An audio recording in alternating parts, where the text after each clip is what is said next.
Hello student, बहुत स्वागत है रजनीश स्टडी लेक्चर के इस लेटेस्ट वीडियो में। मुझे उम्मीद है आप लोग बहुत ही बेहतर होंगे, स्वस्थ होंगे, सुरक्षित होंगे। हम लोग पढ़ रहे थे इलेक्ट्रोस्टैटिक्स, जिसमें आज का हमारा टॉपिक होने वाला है एक समान विद्युत क्षेत्र में द्विध्रुव पर लगने वाला बाला घूर्ण। तो चलिए शुरू करते हैं। द्विध्रुव क्या होता है? द्विध्रुव होता है जब समान परिमाण के दो आवेश परंतु चिन्ह विपरीत एक दूसरे से 2a दूरी पर स्थित होता है, तो इस प्रकार बना निकाय को विद्युत द्विध्रुव कहा जाता है। ठीक बात है।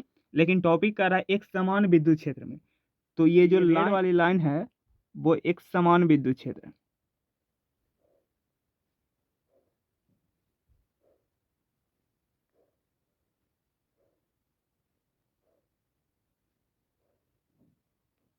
ठीक बात है। ये एक समान विद्युत क्षेत्र में द्विध्रुव स्थित है, तो इसके कारण जो बाला घूर्ण होता है वो हमको ज्ञात करना है। और एक समान विद्युत क्षेत्र में जो द्विध्रुव के साथ जो कोण बना रहा है वो मान लीजिए ये थीटा कोण है, ये थीटा कोण पर स्थित है। तो लिखते हैं इसके बारे में। तो देखिए, माना कि एक विद्युत द्विध्रुव ए बी, आप इसको नाम भी दे सकते हैं, मान लीजिए ये ए है और ये बी है। ठीक बात है। माना कि एक द्विध्रुव ए बी एक समान विद्युत क्षेत्र में थीटा कोण पर स्थित है। ठीक बात है। ये द्विध्रुव ए बी थीटा कोण पर एक समान विद्युत क्षेत्र में स्थित है। अब आगे सुनिए, जब भी कोई आवेश को विद्युत क्षेत्र में ले जाकर रखते हैं तो विद्युत क्षेत्र उस पर बल लगाता है। जैसा कि अगर प्लस आवेश है तो प्लस आवेश पर विद्युत क्षेत्र बल लगाएगा, तो प्लस आवेश के कारण विद्युत क्षेत्र अपनी दिशा में बल लगाता है। तो प्लस आवेश के कारण विद्युत क्षेत्र अपनी दिशा में बल लगाता है इस प्रकार।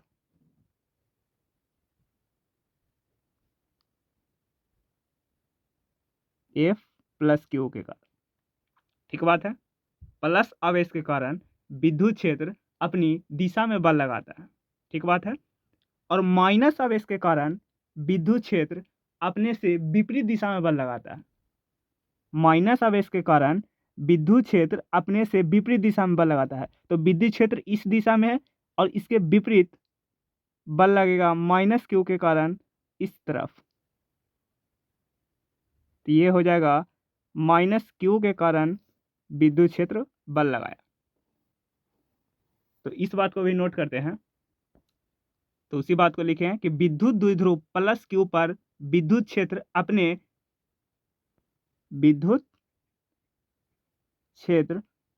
दिशा में बल लगाता है।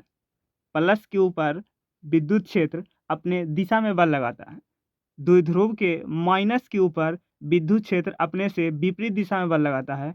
विद्युत क्षेत्र अपने विपरीत दिशा में बल लगाता है माइनस क्यू पर। ठीक बात है। अब देख लीजिए कि इस बल को लिखते कैसे हैं। देखिए, जिस पर बल लग रहा है वो आवेश यानी प्लस क्यू पर, और जो विद्युत क्षेत्र बल लगा रहा है उसका गुणनफल।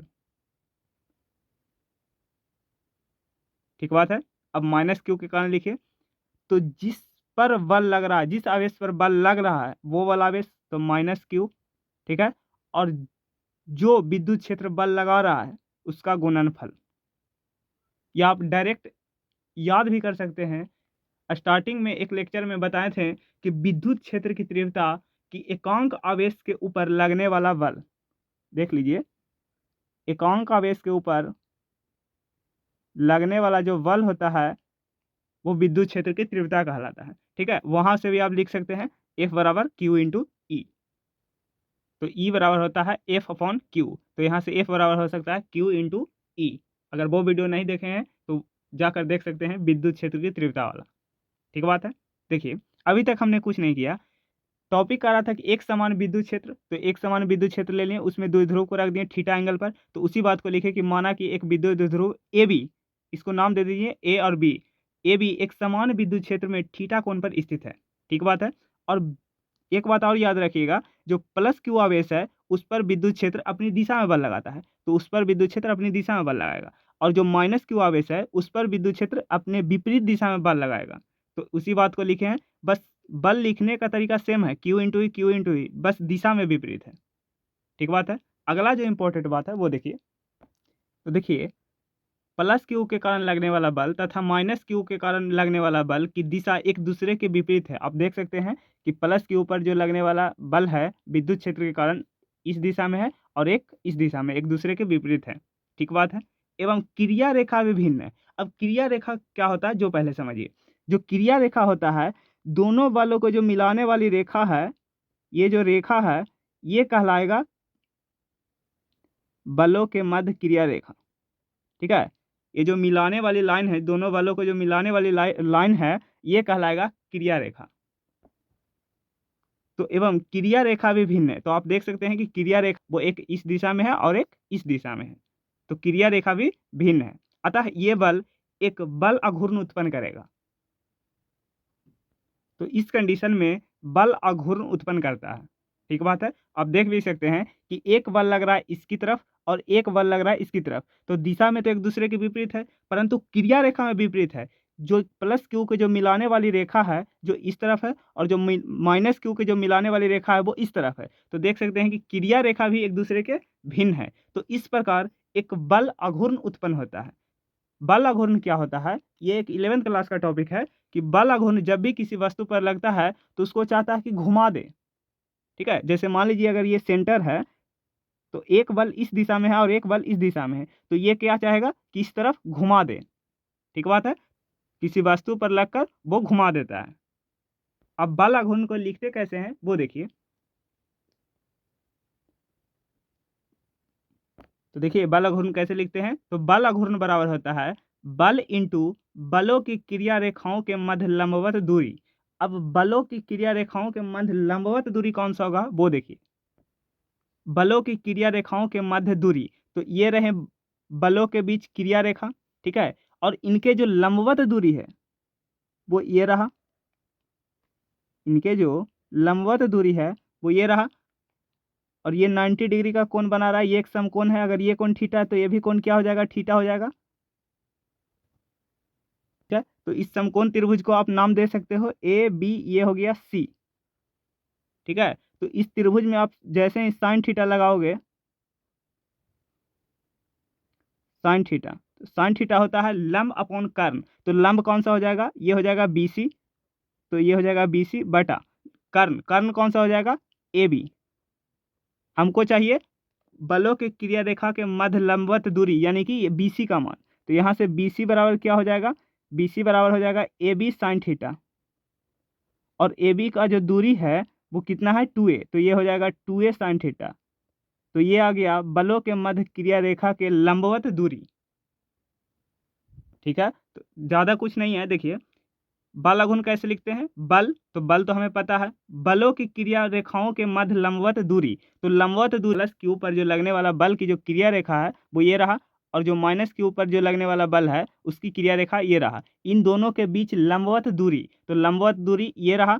तो जैसे ही खींचे तो ये 90 डिग्री का एंगल बना, तो हमने लगा दिया साइन थीटा। साइन थीटा होता है लंब अपॉन कर्ण। तो यहाँ से आ गया लंबवत दूरी का मान 2A साइन थीटा। ठीक बात है।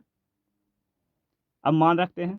देखिए बल आघूर्ण इसको टाउ से सूचित करते हैं इस प्रकार, इसको बोलते हैं टाउ।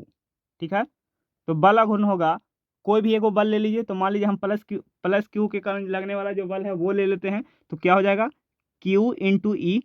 ठीक है, गुना बलों की क्रिया रेखाओं के मध्य लंबवत दूरी, हमने ये निकाल के रखा है, क्या हो जाएगा 2A साइन थीटा।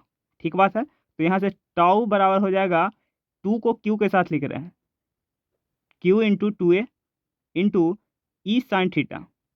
ठीक है, विद्युत द्विध्रुव आघूर्ण से जानते हैं। विद्युत द्विध्रुव आघूर्ण क्या होता है, P बराबर होता है Q इंटू 2A। P बराबर होता है Q इंटू 2A। तो यहाँ पर जो राशि आपको लौक रही है वो क्या है, विद्युत द्विध्रुव आघूर्ण। तो यहाँ से हो जाएगा, इसके जगह पर क्या हो जाएगा PE साइन थीटा। ठीक है, और एक पॉइंट और सुन लीजिए। जब भी जैसे मान लीजिए दो दो सदिश एक दूसरे से क्रॉस के रूप में है। ठीक है, दो सदिश एक दूसरे से क्या किस में रूप में है, क्रॉस के रूप में है। तो ये आता है AB sine theta. AB sine theta. अगर दो सदिश एक दूसरे से डॉट प्रोडक्ट में है, ठीक है, तो ये हो जाएगा AB कॉस थीटा। अगर क्रॉस रहे साइन आता है, डॉट रहे कॉस आता है। तो यहाँ पर देखिए क्या है, साइन थीटा है, तो साइन थीटा में क्या आता है, क्रॉस आता है। तो यहाँ से आप टाउ इज इक्वल टू लिख सकते हैं, यहाँ से टाउ इज इक्वल टू क्या हो जाएगा, पी क्रॉस ई।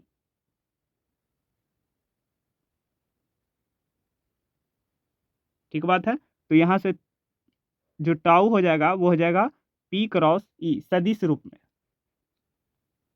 तो सदिश रूप में ये हो जाएगा,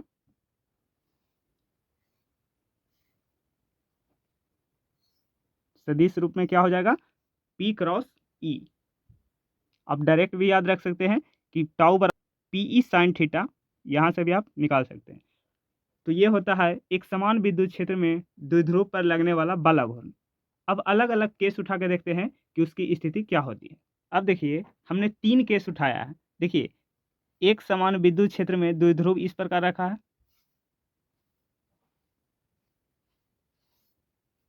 ठीक बात है। अब टाउ निकालना है, तो टाउ क्या होता है, टाउ होता है पी क्रॉस ई। तो कैसे निकालेंगे, ये होता है पी और ई के बीच कोण, एंगल देखिए पी और ई के बीच कोण, यानी द्विध्रुव अघूर्ण और विद्युत क्षेत्र के बीच जो एंगल बन रहा है वो देखिए। तो देखिए विद्युत द्विध्रुव की जो दिशा होती है वो होते हैं माइनस क्यू से प्लस क्यू की ओर। तो विद्युत द्विध्रुव की दिशा होगी माइनस क्यू से प्लस क्यू की ओर, यानी कि इस तरफ, ठीक है। और जो विद्युत क्षेत्र है वो भी उसी दिशा में है। तो इस कंडीशन में जो थीटा है वो क्या हो जाएगा, 0 डिग्री। देख सकते हैं जो द्विध्रुव की दिशा होती है वो होता है माइनस क्यू से प्लस क्यू की ओर। तो उसी दिशा में द्विध्रुव अघूर्ण की दिशा हो गई जिस दिशा में विद्युत क्षेत्र स्थित है, ठीक है। और थीटा कैसे निकालते हैं, पी और ई के बीच कोण, ठीक है। तो देखिए पी और ई के बीच जो कोण है वो 0 डिग्री का है। तो जैसे ही रखेंगे टाउ इज इक्वल टू क्या होता है, पी इंटू ई साइन थीटा। तो साइन थीटा क्या हो गया, 0 हो गया, पी ई साइन 0 डिग्री। तो यहाँ से टाउ का मान क्या आ जाएगा, 0 आ जाएगा, ठीक है। टाउ 0 हो गया। अब केस नंबर दूसरा में देखिए, विद्युत द्विध्रुव अघूर्ण की दिशा होती है माइनस क्यू से प्लस क्यू की ओर, यानी कि इस तरफ होगी विद्युत द्विध्रुव अघूर्ण की दिशा, ठीक बात है। तो इसमें जो थीटा कोण आ रहा है वो 180 डिग्री है। देखिए जो विद्युत क्षेत्र है वो इस तरफ है और इस तरफ है जो विद्युत द्विध्रुव अघूर्ण है, यानी कि एक दूसरे को विपरीत है। तो इस कंडीशन में जो एंगल बनता है वो 180 बनता है। और टाउ निकालिएगा तो क्या हो जाएगा, PE sine theta. Sine theta कितना हो गया, 180 डिग्री। थीटा कितना हो गया, 180 डिग्री। तो ये हो गया 180 डिग्री। 180 डिग्री होता है 0, तो ये पूरा आ गया 0, टाउ इज इक्वल टू 0। अब अगला केस देखिए, केस नंबर 3। देखिए माइनस क्यू से प्लस क्यू क्या होते हैं, विद्युत द्विध्रुव अघूर्ण की दिशा। तो इस तरफ हो जाएगा विद्युत द्विध्रुव अघूर्ण की दिशा, ठीक बात है। और विद्युत क्षेत्र इस तरफ है, यानी कि जो एंगल बन रहा है वो कितना बन रहा है, 90 डिग्री, यानी थीटा जो बन रहा है वो 90 डिग्री बन रहा है। तो टाउ इज इक्वल टू होता है पीई साइन थीटा। यहाँ से टाउ बराबर हो जाएगा पीई साइन 90 डिग्री। तो यहाँ से हो जाएगा साइन 90 होता है 1, तो यहाँ से हो जाएगा पी इंटू ई। जो टाउ का मान है वो मैक्सिमम आएगा 90 डिग्री पर, यानी कि जो 90 डिग्री पर जो मान आएगा वो इसका मैक्सिमम मान होगा, ठीक बात है। तो 90 डिग्री पर जो मान आता है वो मैक्सिमम मान आता है बल अघूर्ण का। देखिए इस प्लस क्यू के कारण विद्युत क्षेत्र अपनी दिशा में लगता है और इस माइनस क्यू के कारण विद्युत क्षेत्र इस विपरीत दिशा में लगता है, ठीक है। तो इस चाहेगा कि इस द्विध्रुव को घुमा दें तो ये इस तरफ से घुमाएगा, ठीक है, ये इस तरह से घुमा देगा। और ये हमेशा प्रयास करता है, जो लगने वाला जो बल अघूर्ण है ये हमेशा प्रयास करता है कि विद्युत क्षेत्र की दिशा में आ जाए। देखिए जैसे ही विद्युत क्षेत्र की दिशा में आया ये बल लगाना बंद कर दिया, ठीक है। तो इसीलिए जो टाउ का मान है वो 0 आ गया। लेकिन द्विध्रुव पर जो लगने वाला बल है वो एक दूसरे के विपरीत है, तो इस दिशा में प्रयास करता है कि वो विद्युत क्षेत्र के दिशा में आ जाए।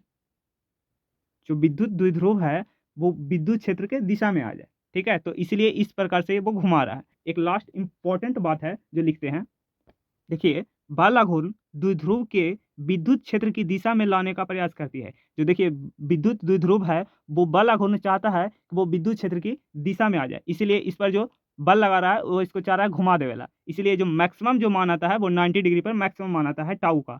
ठीक बात है। तो बल घूर्ण हमेशा चाहता है कि विद्युत द्विध्रुव उसकी दिशा में आ जाए। ठीक है, जैसे ही उस दिशा में आएगा तो बल लगाना बंद कर देगा। ठीक है, तो ये आज हम डिस्कस किए कि जो समान विद्युत क्षेत्र में स्थित होता है विद्युत द्विध्रुव, उस पर लगने वाला बल घूर्ण किस प्रकार से होता है। ठीक है, तो इसके अच्छे से नोट्स बनाइएगा, रिवाइज करते रहिएगा और प्रैक्टिस जरूर कीजिएगा इस डेरिवेशन को, सभी डेरिवेशन को, ताकि आपको क्लियर हो सके। ठीक है, अगर वीडियो अच्छा लगे तो लाइक सब्सक्राइब शेयर जरूर कीजिएगा और बेल आइकन को प्रेस कर दीजिए ताकि सबसे पहले नोटिफिकेशन आप तक पहुंच सके। तो मिलते हैं अगले वीडियो में। बाय बाय, टेक केयर, जय हिंद।